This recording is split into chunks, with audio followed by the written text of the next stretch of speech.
Hello there.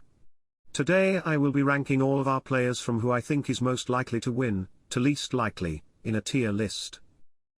This will be based on how their game is looking going into next week, their potential long-term prospects, and how I think the edit is factoring into their chances to win or go far. This ranking is my own personal opinion, and will probably change massively from week to week, but these are my thoughts after episode 10. I also want to point out that tiers are not ordered in any particular way. The person who was voted out this week was Drea. Unfortunately for Drea, she committed a cardinal sin by revealing her knowledge's power advantage to Omar before the vote, which rendered it powerless. In the end, all of Drea's advantages that should have benefited her all season were unable to save her, as other players realized what a strong and likable player she was.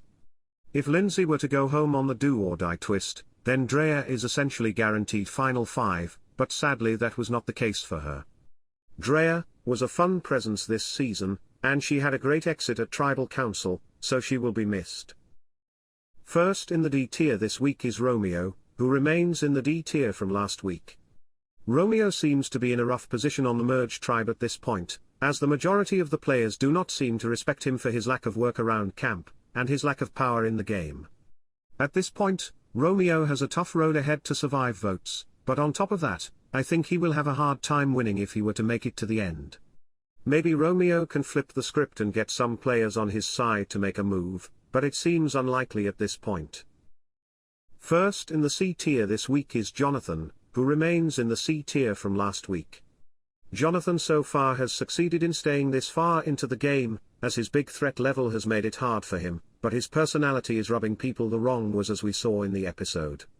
This makes me believe that if Jonathan were to make it to the end, he wouldn't be liked enough to ultimately win, which is why he isn't higher on the tier list. Combined with his threat level, Jonathan has a high chance to go home soon. First in the B tier this week is Marianne, who remains in the B tier from last week. Marianne is in a decent spot in the tribe at this point, as she has a low threat level, which means she has a good chance of making it to the final 3.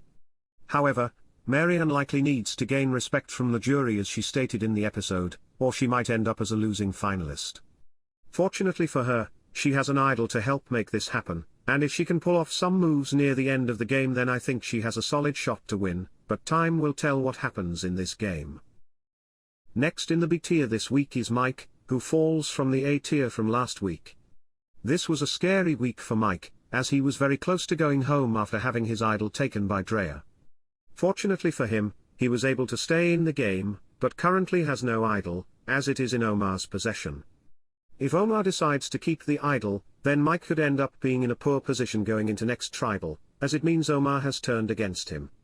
I think that Mike is still likable enough to win at this point, he will just have some trouble getting to the end it seems.